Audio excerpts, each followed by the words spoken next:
Assalamualaikum warahmatullahi wabarakatuh.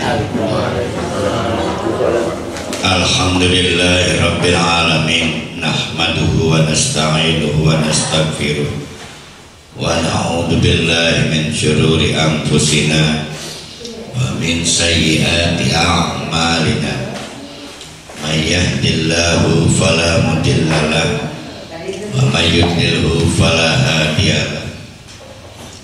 Asyhadu an la ilaha illallah wa asyhadu anna Muhammadan abduhu wa rasuluh la nabiyya ba'da. Hari ini kita berada di surah terakhir juz 27,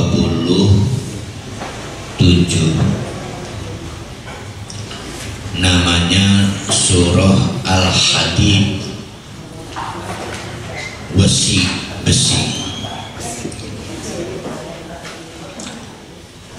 Terlebih dahulu saya bocorkan, pada akhirnya surat Al-Hadid ini mulai pertengahan dan seterusnya bicara tentang infak.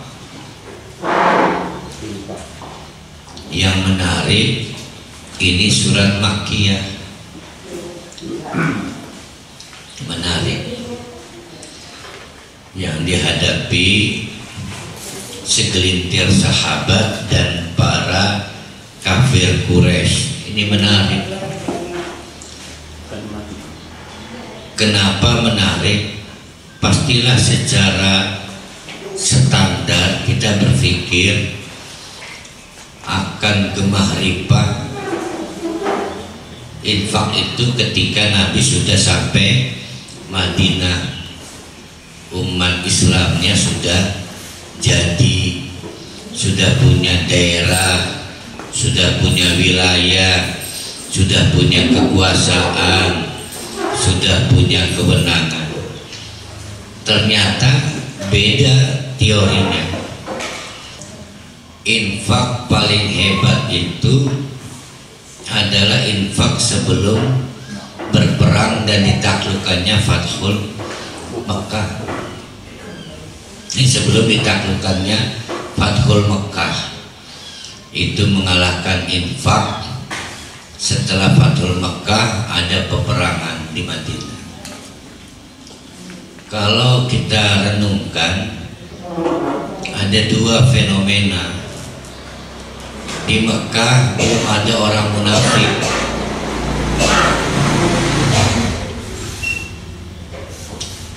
Lagi butuh-butuhnya biaya untuk dakwah. Tapi kalau saya jadi orang Islam di zaman Mekah, saya belum paham untungnya apa infak itu. Belum tentu. Kalau saya jadi sahabat Nabi di periode Mekah, kalau saya infak, pamor saya naik enggak? Oh, cuma segelintir orang Islam ya. Saya dapat status apa? Tapi kalau saya jadi sahabat Nabi dan orang Islam di Madinah, boleh jadi saya tertarik infak, biar jadi RT, RW, kepala kavaleri pasukan, ditugaskan Nabi di daerah mana. Itulah makanya kata Allah, infak terbaik itu sebelum ditaklukkannya Mekah, sebelum Fathul Mekah, dan itu mengalahkan infak di Madinah. Dan fenomena kedua, orang munafik tidak ada di Mekah. Mau apa jadi munafik? Wong nggak ada yang diincar keuntungannya. Munafik itu timbul karena ada orang ngotot tetap berislam, padahal tidak serius berislam, hanya karena pengen pamrih dunia. Nah di Mekah nggak ada yang bisa dikonversi, mau naik eselon berapa nggak punya kekuasaan. Tapi di Madinah kemunafikan dimulai. Nah yang menarik surat Al-Hadid ini, sebagian ayat-ayatnya Makkiyah, tengah dan seterusnya Madaniyah. Sebagaimana kita tahu, Makkiyah itu berarti audiennya adalah orang-orang kafir Quraisy bicara soal peningkatan iman, tauhid, yakin bahwa setelah orang mati akan masih ada pertanggungjawaban, ada alam kubur, ada kiamat, ada pada mahsyar 50.000 tahun menanti hisab, baru ditentukan siapa yang ke neraka, siapa yang ke surga. Nah setelah itu bicara tentang infak al-waqi'ah. Nah itu yang menarik, bocoran dari surat Al-Hadid. Infak kita nih sekarang, apalagi di komunitas Islam, itu memang rentan krisis tauhid. Infak, walaupun kita masih bisa berjuang, infak ya tetap infak sebagai parameter tauhid kita. Tapi ya kita lihatlah banyak orang infak karena pengen pamrih. Itulah kenapa surat Al-Hadid lebih dahulu bicara soal tauhid, baru infak. Memberi isyarat kepada kita, jangan coba-coba infak kalau tauhidnya belum beres. Atau yang lebih mudah lagi, infak adalah produksi tauhid. Itu infak. Tapi sementara para artis gemar berinfak padahal tauhidnya acak-acak. Nah ini surat Al-Hadid ini menjadi kebutuhan kita sekarang. Mari kita baca ayat-ayat kita, dimulai dengan sabbaha. Kita pernah bahas di bulan Ramadan, ada yang dimulai dengan sabbaha fi'il madi, ada yusabbihu fi'il mudhari, ada yang masdar apa itu? Subhanallah alladzi asra, ya. Ada juga yang fi'il amr, sabbihis marabbika. Surat-surat yang dimulai dengan bertasbih itu ada 4 pola kata kerja. Ada yang bentuknya fi'il madi, sabbaha, di antaranya Al-Hadid, yang lain ya, 3 juga. Ada yang polanya fi'il mudhari', yusabbih. Ada yang ingat nggak surat apa aja? Al-Jumu'ah. Ada yang masdar, subhanalladzi asra. Ada yang fi'il amar, sabbihis marabbika. Surat-surat yang dimulai dengan bertasbih disebut al-musabbihat, ya. Surat-surat yang diawali dengan subhanallah, jumlahnya 7 surat. Nah ini kita membahas yang dalam bentuk kata kerja fi'il madi, past tense. Sabbaha, telah bertasbih. Allah memberi informasi, hei orang-orang Mekah, baik kafir maupun mukmin, sabbaha, yang lain udah bertasbih. Yang lain itu siapa aja? Bisa jin, matahari, bulan, pohon, hewan, semua bertasbih. Jadi kalau Allah memberi informasi semua yang lain telah bertasbih, itu artinya Allah sedang berbicara, kalian kapan? Ya, kamu kapan? Sabbaha, telah bertasbihlah, lillahi ma fis samawati wal ardh. apapun. Kalau ma berarti berakal. Kalau ma berakal dan tidak berakal. Tapi di sini maksudnya yang tidak berakal. Giliran kita kapan kita bertasbih? Masa kalah dengan yang lain? Padahal, nah ini yang penting nih, Allah itu Al-Aziz Al-Hakim. Itu padahal. Nah sekarang kita ulas dulu untuk mengeksplor ingatan di bulan Ramadan.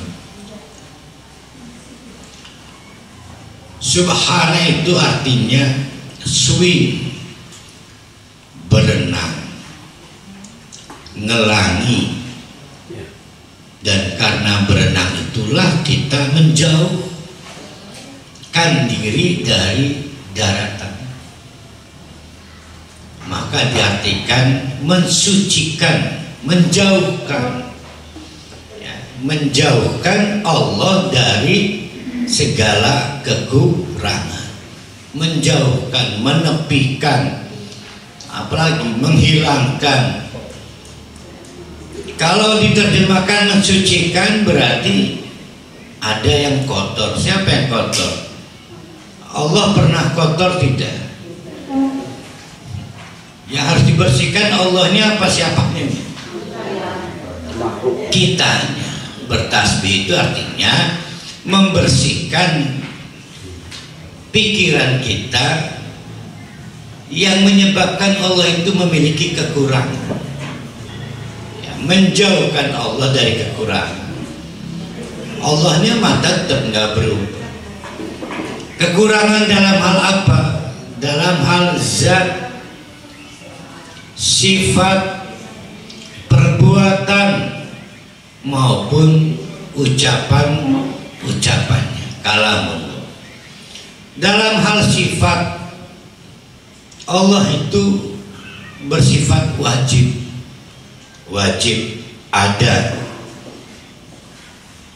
ada, mesti ada. Tidak bisa Allah adalah ya. Kalau ada di antara kita yang masih ragu tentang Allah sehingga tidak punya tambatan pada Allah, nah itu berarti kita sedang tidak bertasbih. Karena Allah itu wajib ada. Tidak ada Allah ya tidak ada kita, tidak ada alam raya, nggak bisa. Itu zat. Tidak boleh juga ada kekurangan pada sifat Allah. Tidak boleh. Karena sifat Allah itu sempurna. Betul, kita punya kesamaan sifat. Bu Neng punya rahmat, kasih sayang. Tapi sudah kita yakini kasih sayang Allah tidak akan sama dengan rahmat kita. Bu Neng itu timbul rahmatnya karena rasa perih di hati, tidak tega lihat orang. Berarti sebetulnya pamrih. Allah tidak pernah pamrih. Apa pamrih Bu Neng? Yaitu ingin melegakan hati kita. Karena perih itu tidak bisa tidur, kepikiran, kerunyanya, mangan jadi orena. Jadi sebaik itu kita melakukan kasih sayang pada orang-orang yang tidak beruntung, lalu kita taburi kebaikan-kebaikan kita. Sebetulnya kita lagi sedang menghilangkan kegundahan kita, bukan sedang berbuat baik. Dan Allah tidak seperti itu. Allah itu tidak punya pamrih. Tapi sama, kita punya rahmat, Allah juga punya rahmat. Jadi sifat Allah itu sempurna.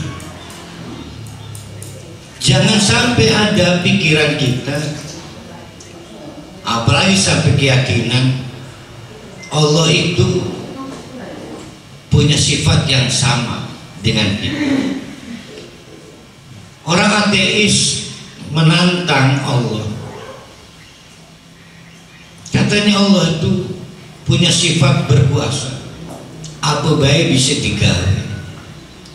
Lamun mekonon kalau begitu bisa dong buat istrinya sendiri. Lai sing ora bayar. Ya bisa, tapi kan nggak diperlukan Allah. Allah nggak perlu istri.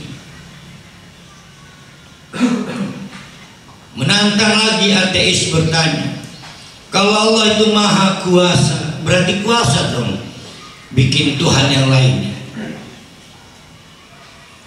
Nah itu namanya Allah tidak sempurna, karena Allah itu tidak diciptakan. Yang diciptakan itu yang berikutnya. Kalau saya nggak punya anak, maka saya dalam acara keluarga jadi pembicaraan. Karena kita ini sempurnanya kalau punya anak. Allah mampu bikin anak, tapi justru tidak jadi sempurna. Nah, pikiran-pikiran orang ateis tadi itu namanya tidak bertasbih. Sama lah dengan begini. Wih, Allah ini hebat ya. Berarti Allah engineer. Berarti tukang konstruksi. Boleh enggak ngomong begitu? Nggak boleh. Maka nasihat terbaik, sifat Allah itu sempurna, tetapi cara kita mensifati Allah tidak boleh menggunakan apa yang kita mau. Nggak boleh. Itulah pernah kita bahas di bulan Ramadan itu. Wahai Allah yang maha loman, nggak ada. Harus ikut dengan cara Allah mensifati diri. Allah juga tidak boleh disemakan kekurangan dalam perbuatannya. Semua yang dilakukan Allah itu maslahat. Semua yang dilakukan Allah ini baik. Baik pada saat kita menerima sesuatu yang tidak enak, yang kita sebut musibah. Semua baik untuk kita. Ya, semua baik. Bahkan ketika kita keplean terinjak duri, sedang dicabut dosa-dosa, semua baik, apalagi itu kebaikan. Nah, ketika kita tidak bisa nerima keputusan Allah dalam tindakan Allah, itu namanya kita sedang tidak bertasbih. Jadi bertasbih itu tidak semata mengucapkan subhanallah. Bahkan di dalam ayatnya subhanallah amma yusyrikun. Jangan sampai kita gagal bertasbih, timbullah kemusyrikan. Tapi banyak hal lainnya. Orang melakukan tindak kriminal sama lagi tidak bertasbih. Wong korupsiku lagi mendetasbih. Berbohong sedang tidak bertasbih. Nah, nanti akan kita bahas. Wahua, padahal Allah itu al-ajiz. Tapi selain al-ajiz, al-hakim. Begitu al-ajiznya, tidak bisa kita tolak keputusan Allah. Tidak bisa kita tunda. Maka cara kita menerimanya harus tulus. Kenapa harus tulus? Karena Allah al-hakim, yaitu sesuai dengan ilmunya. Hakim itu adalah kesesuaian tindakan dengan ilmunya. Jadi sekarang sebelum sampai pertengahan Al-Hadid, setiap saat kita ditantang, bukan hanya pemahaman kita kuat tidak bahwa Allah itu Al-Aziz, bahwa itu Allah itu Al-Hakim. Kalau kita kuat, maka kita taat pada Allah. Wah, nggak bisa dilawan Allah. Karena Al-Aziz, maka kita taat. Kayak kita pada pimpinan kan. Tapi seiras apa? Itu adalah sekuat kita memahami Allah itu Al-Hakim. Ada yang cemberut menaati pimpinan karena tahu pimpinan salah. Tapi kita harus yakin tidak ada yang salah pada tindakan Allah. Itu namanya Al-Hakim. Maka kita senang, kita ridho. Nah, tapi kan sulit. Kita ini ya kelap-kelip lah bertasbih. Tapi yang pasti memang bapak-bapak, ibu-ibu, bertasbih itu mengucapkan subhanallah. Subhanallah, itu yang pasti. Namun di luar itu bertasbih adalah membangun konstruksi pemikiran bahwa Allah itu Al-Aziz, bahwa Allah itu Al-Hakim. Karenanya Allah harus kita taati karena Al-Aziz, karenanya Allah juga harus kita ridhoi tindakannya karena Al-Hakim. Lahu mulkus samawati wal ard. Nah, ini akan membawa kita ke infak. Lahu mulku. Asal muasal kalimatnya begini. Mulku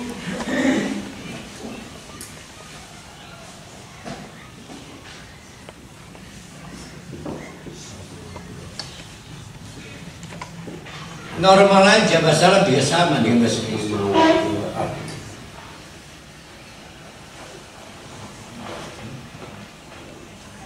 Berarti ini mubtada. Berarti ini khabar. Asalnya normal. Adapun kerajaan langit-langit dan bumi itu milik Allah. Ya, itu normal asalnya. Tapi ini karena untuk kepentingan menyadarkan kita, ini dibalik. Berarti yang di belakang jadi di depan.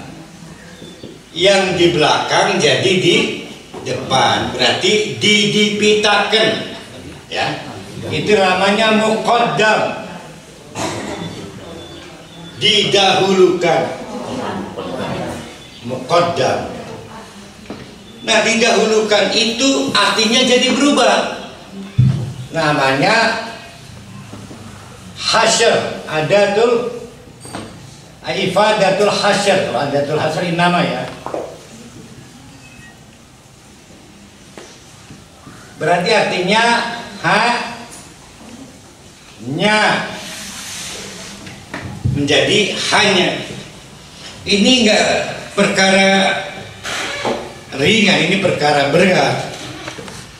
Hanya berarti yang lain tidak punya. Gara-gara lahunya didipitkan, didahulukan, muqaddam, maka berakhirlah otoritas lain. Tidak ada yang punya kecuali Allah. Apapun berakhir. Ini konsep dasar material dalam diri kita. Baik manusia, jin,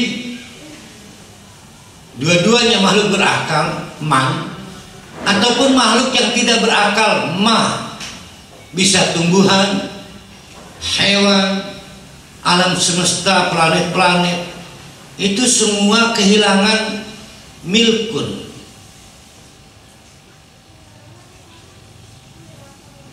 Saya punya peci,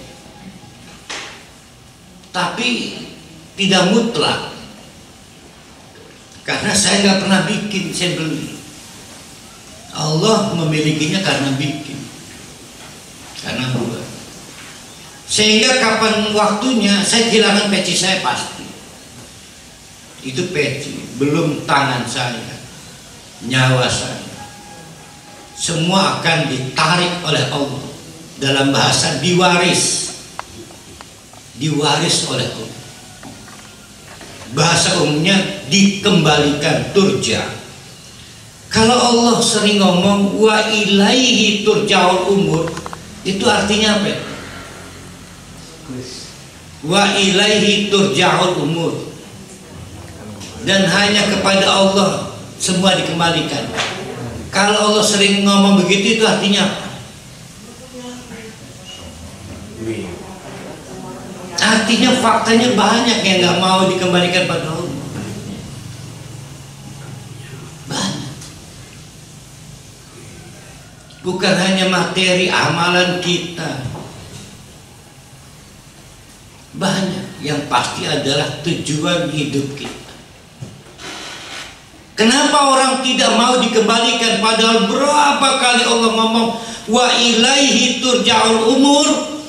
Karena gagal memahami konsep ini, bahwa kita ini nggak punya apa-apa, semua milik Allah. Kapan waktunya ditarik, kapan waktunya diwariskan kembali kepada Allah. Sepenggal waktu yang kita terima harus kita nikmati menurut pemesannya, pemiliknya yang memberi amanah. Tapi kita kan sulit. Ujian terberat untuk lahu mulku samawati wal ard adalah pada saat kita infak itu. Sulit banget. Sampai sebegitu menghina kitanya, Allah menurunkan konsepnya, bukan pemilik lagi. Mau ngutangin Allah nggak kordon hasanah. Kelihatannya heroik ya, bangga ya, padahal lagi dihina Allah. Kita dititipi barang, mau ditarik kita nggak mau, kecuali kita minta upah. Boleh Allah menarik barang, berbisnis dulu yuk. Atau lo oke, siapa yang mau kordon hasanah? Nah, itu bukan heroik, itu dihina. Karena puncak sebenarnya adalah nggak punya pamrih. Ya Allah makasih ya, beneran dititipi apa saya pakai sekarang saya kembalikan. Itu puncaknya. Level keduanya yang tadi, ada level ketiganya. Jadi semua bermuara pada pemahaman tauhid ini. Maka kata Allah, lahu mulkus samawati wal ard. Semua kerajaan, kekuasaan yang ada di alam raya ini, di langit dan di bumi, adalah hanya milik Allah. Kita gak punya apa-apa. Ada yang dititipi, diamanati dengan konsep yang disebut, kita lompat dulu ke Nabinya mah waktu membacakan gak lompat-lompat, ini saya ngebantu aja. Ayat 7. Mustahlafina fihi.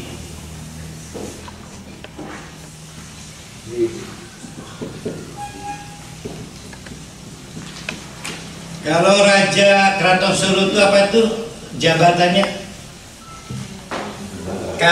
Kalifatullah ya. Kalifatullah.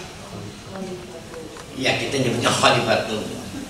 Kata Allah, kita dititipi kepemilikan dalam konsep mustahlafin. Jadi pengelola, pemilik sejatinya Allah. Kita dapat jasa dari pengelola itu. Yuhyi, karena itu kenapa Allah menghidupkan, wa yumitu, dan mematikan. Mau-maunya Allah, suka-suka Allah. Karena lahu mulkus samawati wal ard. Tapi ingat, Allah selain Al-Aziz, Al-Hakim. Jangan pernah bertanya Allah ini salah, ini kenapa dia dimatiin kan? Nggak bisa. Karena Allah itu Al-Hakim. Termasuk kematian kita pasti Al-Hakim. Ternyata kita belum bertobat, berarti kita yang salah. Ya. Allah itu yuhyi, semaunya Allah menghidupkan. Wa yumit, juga mematikan. Karena lahu mulkus samawati wal ard. Maka jangan coba-coba menganggap kita berkuasa pada umur kita. Semua di tangan Allah yang Al-Aziz, yang Al-Hakim. Kita diberi sakit harus percaya kita disuruh tobat. Kita diberi sehat harus percaya kita disuruh beramal soleh. Itu ya, namanya Al-Aziz Al-Hakim. Wa huwa ala kulli syai'in qadir. Dan Allah atas segala sesuatu kita sudah dihidupkan, semua tetap dikendalikan. Bahkan setelah kita mati, semua dikendalikan oleh Allah. Tidak ada yang lepas dari kekuasaan Allah. Ya.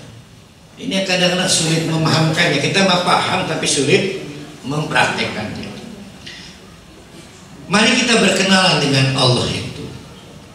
Allah adalah huwa, dia al-awwalu, yang awal tanpa ada yang mendahului, wal akhiru, yang terakhir tanpa ada yang paling belakang, wal dhahiru. Ada ulama menulis, aneh kalau orang masih mencari bukti Allah, karena bukti-bukti adanya Allah itu terlalu banyak. Ada saya, ada matahari, ada pohon tumbuh, ada daun jatuh, itu bukti adanya Allah. Jelas Allah itu ad-dhahir, terlihat jelas dari bukti-buktinya. Tapi al-batinu, hakikatnya tidak dapat kita lihat. Itu satu versi. Versi lain, al-batinu tidak mungkin dapat kita lihat karena agungnya, seperti Nabi Musa pingsan dulu ya, di Bukit Tursina itu, saking agungnya. Saya pakai yang pertama aja. Al-batinu, hakikatnya tidak dapat kita lihat. Wa huwa bikulli syai'in alim, dan Allah itu terhadap segala sesuatu itu maha mengetahui. Kualitas pemahaman kita bahwa Allah itu pemula dan pengakhir, tampak dan tersembunyi, itu akan menentukan kualitas keyakinan kita bahwa Allah itu maha mengetahui. Ya. Kenapa Allah maha mengetahui? Karena Allah yang pertama, maka tahu semuanya. Allah juga yang terakhir, maka Allah tahu yang sebelumnya. Allah juga yang paling tampak, maka Allah tahu bahkan yang tersembunyi sekalipun. Masalah besar kita adalah, Allah tahu nggak ya gerentes hati kita? Tahu. Kita selalu mempersoalkan apakah Allah tahu isi hati kita. Allah tahu. Kenapa kita tidak mempersoalkan tindakan-tindakan nyata kita? Mencuri, berbohong. Tapi kita sibuk mempersoalkan apakah Allah tahu isi hati kita. Sangat tahu. Lebih hebat lagi pengetahuan Allah mencatat dengan mengutus para malaikatnya atas perilaku-perilaku kita. Jadi kalau kita itu meyakini Allah maha mengetahui bahkan isi hati kita, maka kita harus yakin yang biasa-biasa kelihatan orang lebih kelihatan lagi sama Allah. Mestinya kan ke sana tuh, iki sibuk nih, Allah beruri aja. Wa huwa bikulli syai'in alim. Huwa alladhi khalaqa samawati. Dialah Allah yang menciptakan langit-langit, wal ardo fi sittati ayamin, dalam 6 periode. Summa stawa, kemudian duduk alal arsy, di arsy. Itu menunjukkan kekuasaannya. Yang lalu, maka Allah tahu ma yaliju fil ardi, ma apapun yaliju yang nelesek masuk fil ardi, di bumi. Apa aja yang masuk ke bumi itu? Air, bibit yang ditanam bapak-bapak, Allah tahu. Tai di septic tank, Allah tahu. Cacing, undur-undur yang masuk ke tanah, Allah tahu. Jadi kalau soal siapa yang dipendem, dikuburkan, Allah lebih tahu lagi. Wa ma yakhruju minha, karena ada yang dipendelepkan di bumi, maka ada yang keluar. Bibit yang bapak-bapak tanam, keluarnya pohonan, tunas, semua bapak, Allah tahu. Air yang masuk ke dalam, keluar lagi jadi ABD, air bawah tanah, Allah tahu. Wa ma yanzilu, apapun yang turun minas samai, dari langit-langit, semua Allah tahu. Yang turun dari langit apa? Malaikat juga turun dari langit. Rahmat Allah juga turun dari langit. Tapi wa ma ya'ruju fiha, dan Allah juga tahu apa yang naik ke langit. Yang naik ke langit apa aja? Selain uap, garam, doa, itu keren tuh, amal, semua naik. Allah tahu. Kalau kita yakin Allah tuh tahu, kenapa putus asa berdoa? Kalau kita yakin amal kita itu naik, kenapa malas beramal? Wong Allah tahu semuanya. Wa huwa ma'akum aina ma kuntum. Perhatikan, wa huwa ma'akum. Kumnya siapa itu? Wa huwa ma'akum. Semua. Nah, tadi yang semua siapa? Semua.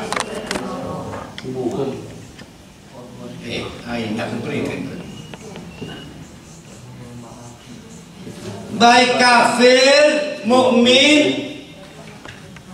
Allah bersama manusia. Wa huwa ma'akum aina ma kuntum. Pengetahuan Allah itu mengiringi dinamika manusia, kafir ataupun mukmin, maksiat ataupun taat. Maka percayalah, semua dicatat kebaikan kita, juga keburukan kita. Apalagi orang lain kafir dicatat semua.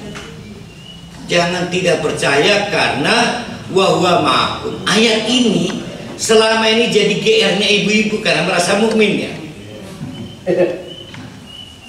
Karena merasa tenang, Allah sama kita nih. Ini ayat untuk meyakinkan kita dalam pengawasan Allah. Baik diawasi amalan kita maupun kebutuhan kita. Jangan takut kekurangan, Allah memantau kita. Mau sholat nggak sholat terpantau. Jangan tidak yakin Allah itu sigap fi sya'nin wa huwa kulla yaum fi sya'nin. Nah tapi kan dibuat dia tenang, Allah bersama kita. Kita kalau jadi sholat nggak gitu. Wallahu wa huwa apa itu? Wa huwa ma'akum aina ma kuntum.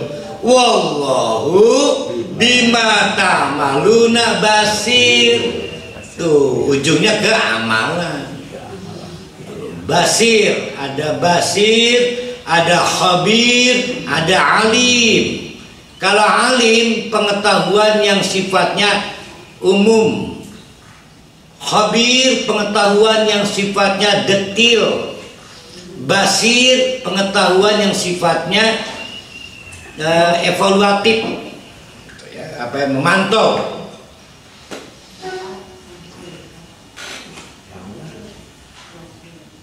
Jadi wa huwa ma'akum aina ma kuntum itu artinya apa itu? Allah menyelenggarakan monef setiap saat, monitoring, evaluasi, pemantauan setiap saat dimanapun kepada siapapun. Rasakan kehadiran Allah, maka kita beramal, bukan ngegampangkan persoalan. Tenang, kita dekat dengan Allah, Allah bersama kita. Oh ini wanten jadi ini. Yang selama ini hatin itu kan. Bukan, ini adalah ayat untuk meyakinkan Allah sedang melakukan pengawasan. Lahu mulku samawati wal ard. Diulang lagi. Ya benar diulang. Long kasih. Iya benar. Sayang long. Betul. Benar ya? Betul. Kok tadi saya lahunya di mana dapat lahu pertama? Oh, lahu mulku samawati wal ard. Sekarang kita akan diuji seberapa konsekuennya kita menerima konsep kita nggak punya apa-apa, yang punya Allah. Maka diulang lagi konsep dasarnya. Yang punya kerajaan langit adalah hanya Allah dan kerajaan bumi. Maka wa ilallahi turja'ul umur. Seberapa konsekuennya kita pada turja'ul umur? Banyak yang gak konsekuen. Tidak siap mati, tidak siap alam kubur, tidak siap kiamat. Kalau siap alam kubur ya beramal. Tapi yang mau ditembak bukan itu. Yang mau ditembak adalah infak. Jadi infak akan dipengaruhi dua aspek. Satu, pemahaman kita bahwa Allah itu ala kulli syai'in qadir. Aspek kedua, pemahaman kita bahwa wa ilallahi turja'ul umur. Dua kaki ini, Allah itu ala kulli syai'in qadir dan wa ilallahi turja'ul umur, dua kaki itu adalah hasil produksi dari keyakinan bahwa lahu mulkus samawati wal ardh.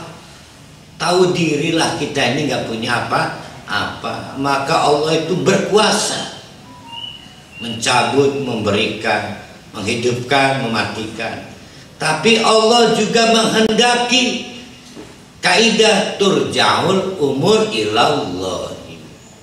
Nah, nyangreknya di sini nih, wa turja'ul umur wa turja'u ilallahi al umur itu. Nyangreknya di sini. Tandanya apa? Mari kita lihat ya. Kelihatannya dari fenomena ayat ke-7, yaitu wa anfiqu mimma ja'alakum. Nyangkrek pada saat disuruh infak, seolah-olah itu milik dirinya, bukan milik Allah. Nah, sebelum situ kita selesaikan dulu ayat 6.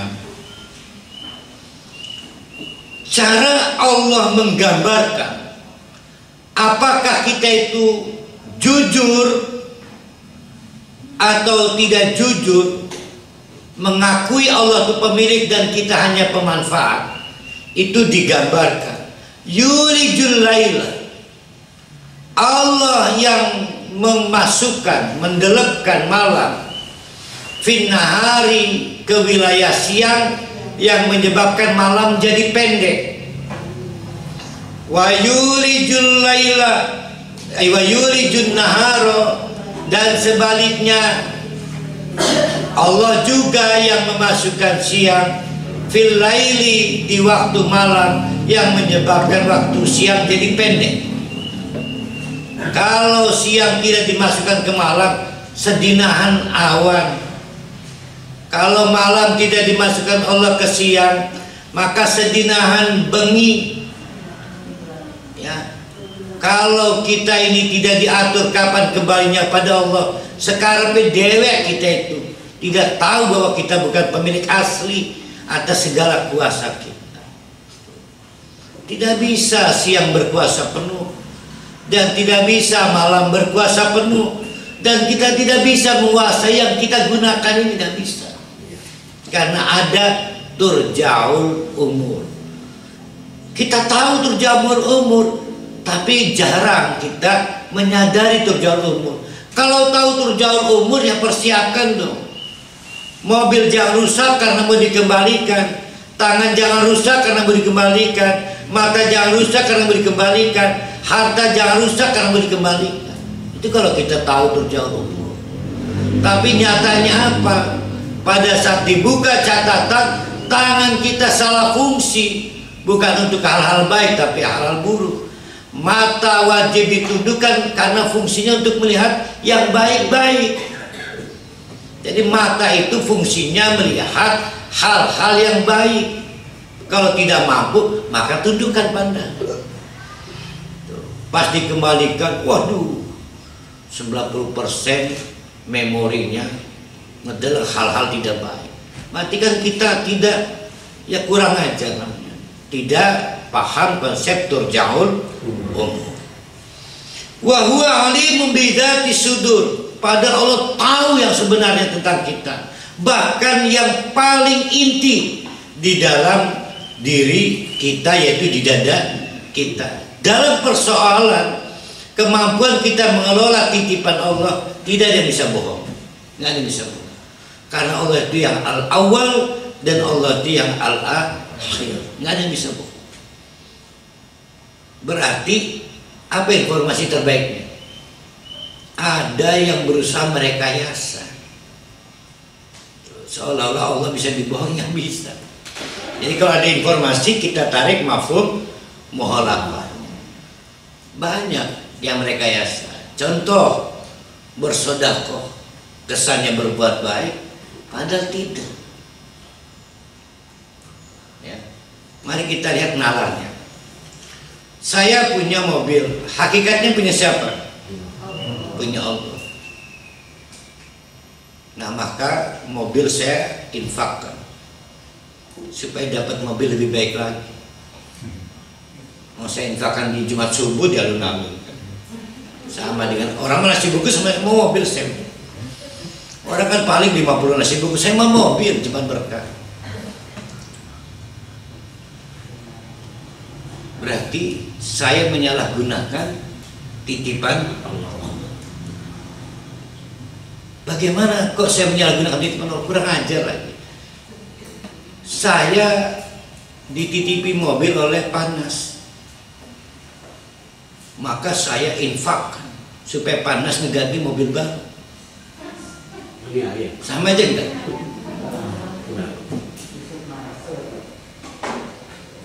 Kesannya saya rajin infak, tapi jangan lupa wa huwa alimun bidzatis sudur.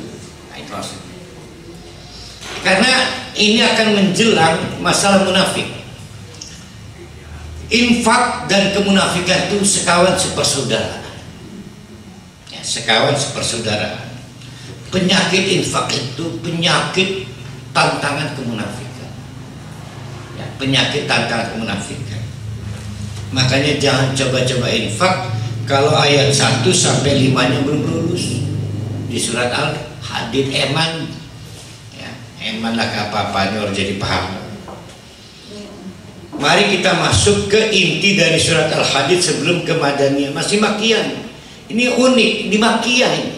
Yang dihadapi segelintir sahabat, kelas ekonomi rendah, tantangan tekanan orang kafir Quraisy luar biasa. Kalau saya berinfak dapat apa coba? Belum tentu jadi camat, belum tentu jadi bupati, belum tentu jadi gubernur. Maka kata Allah, infak terbaik adalah sebelum Fathul Mekah, dan itu akan mengalahkan infak ketika zaman perang di Madinah. Karena ada timbul kemunafikan. Aminu billah, ayo sekarang berimanlah pada Allah. Baik dari ayat 1 sampai kepada 5, wa rasulihi, dan ikuti praktek Rasulullah. Dihabiskan milik Khadijah itu. Dihabiskan milik Khadijah itu tanpa pamrih. Wa anfiku, dan infakkan. Nah, ini yang menarik. Mimma ja'alakum mustakhlafina fihi. Nah, saya mau mencatat mimma ja'alakum dulu. Berarti minnya min ba', dia sebagian. Berarti tidak semua ya? Ya. Coba saya mau nanya, kalau cuma sebagian, tidak semua artinya apa itu? Sedikit infaknya. Enggak semua ya, sebagian doang ya? Salah. Kerja keras kalau sebagiannya pengen banyak.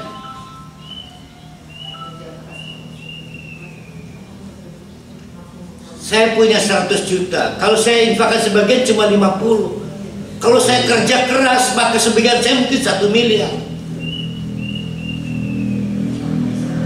Paham gak ini?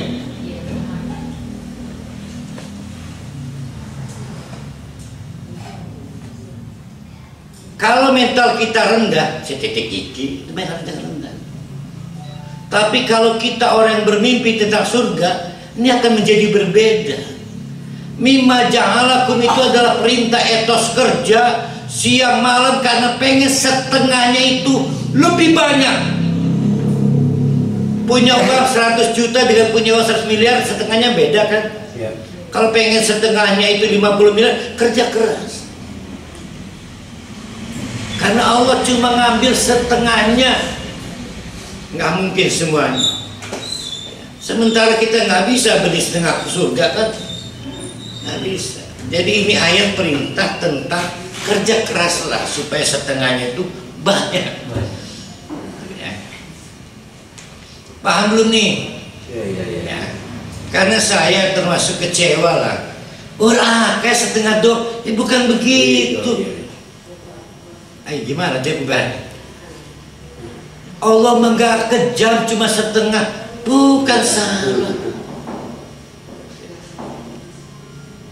Allah ngambil setengah, maka kerja keraslah, karena cuma setengah yang diambil supaya banyak kita bisa membeli kapling surga. Wa anfiku, dan nafkahkan. Anfiku itu artinya nafakotun. Nafakotun itu outcome, yang dikeluarkan. Yang dikeluarkan apa aja?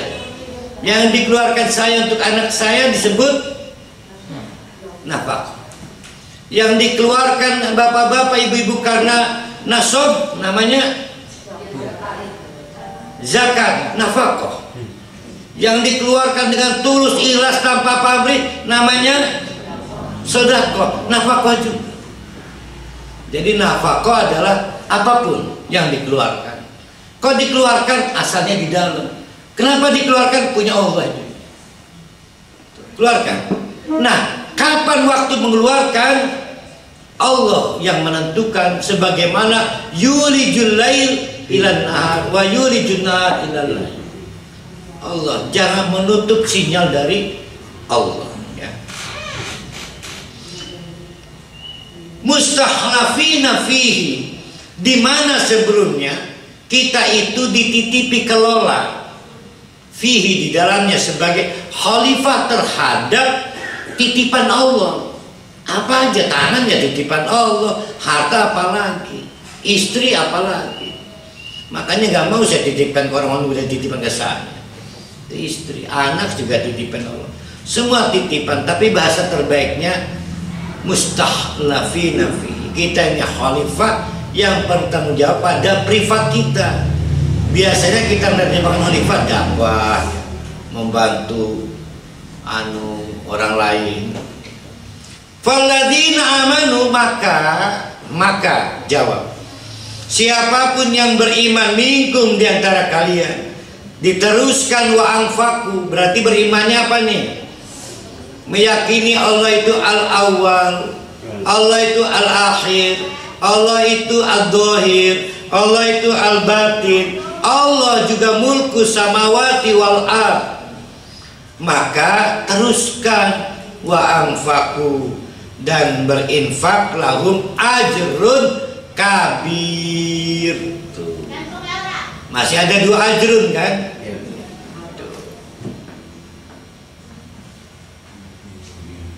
Ini yang disebut as-sabiqun as-sabiq. Ini as-sabiqun as-sabiq. Ajrun kabir. Ya.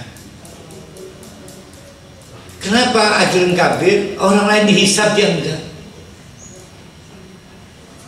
Gede banget. Orang lain dihisab, dia enggak. Dia tanpa pamrih infaknya. Karena nanti berikutnya akan ada pembicaraan soal pamrih.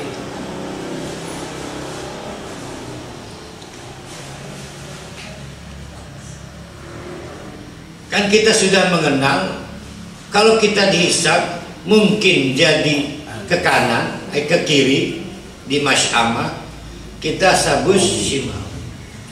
Syukur kalau kita ke kanan namanya mana, kita disebut ashabul yamin. Itu berarti kita nggak pernah dapat ajrun kabir. Dapatnya apa? Ajrun karim, bisa ajrun adi. Nah, yang terbaik tidak punya persoalan hisab. Yu'rafu bisimahum, ke dalam ahli infak yang tulus ikhlas, namanya sedekah. Langsung dia namanya ajrun kabir. Maka ditanya oleh Allah, aneh kata Allah, wa malakum la tu'minuna billah. Gimana sih kalian gagal memahami konsep ayat 1, ayat 2, ayat 3, ayat 45. Malakum la tu'minuna billah. Gimana sih sampai sulit mengimani itu? Wong kamu ini gak punya apa-apa, kok belagu amat. Wa malakum Wa rasulina hukum, belum lagi dikasih bonus. Oh, Nabi Muhammad tidak berhenti berdakwah berapa tahun di Mekah itu. Litu'minu bi rabbikum, agar kalian meyakini, harus beriman kepada Allah yang Rabb, memelihara kalian. Wa qad akhadha mitsaqakum in kuntum mu'minin, dan melalui Nabi Muhammad di dalam Al-Qur'an kita diingatkan bala apa itu yang perjanjian di jadi alastu bi rabbikum bala syahid, itu mitsaq. Memang ada yang nggak paham Al-Quran, tapi kan diingatkan oleh Nabi Muhammad, lalu diingatkan oleh guru kita sekarang. Kok nggak ini sih ya?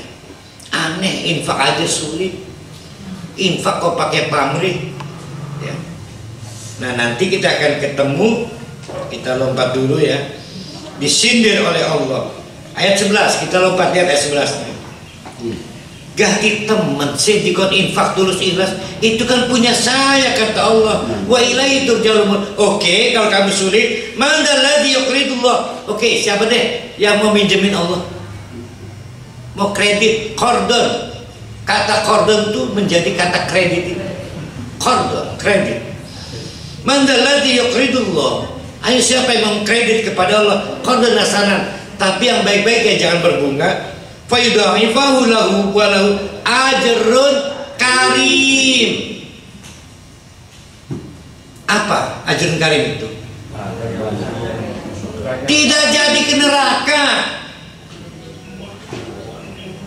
Kita ulangi, kalau ajrun kabir langsung ke surga. Kalau ajrun karim dari neraka. Modalnya infak, tapi pamrih kepada Allah. Dan nggak apa-apa kata Allah, seperti secara normal di neraka. Tapi jangan lupa, ayat ini sering disalahpahami seolah-olah heroik ya. Malu sebenarnya kita ini. Ya malu. Ya Allah, ke Allah hitung-hitungan ya. Tapi mau gimana lagi, kita memang tipikalnya begitu ya. Jangankan ke Allah, ke istri aja hitung-hitungan. Kita akan lanjutkan besok. Saya mau ada nasihat perkawinan ke putra-putra. Aku lu qouli hadza wa astaghfiru innahu ghafurur rahim. Assalamualaikum warahmatullahi wabarakatuh.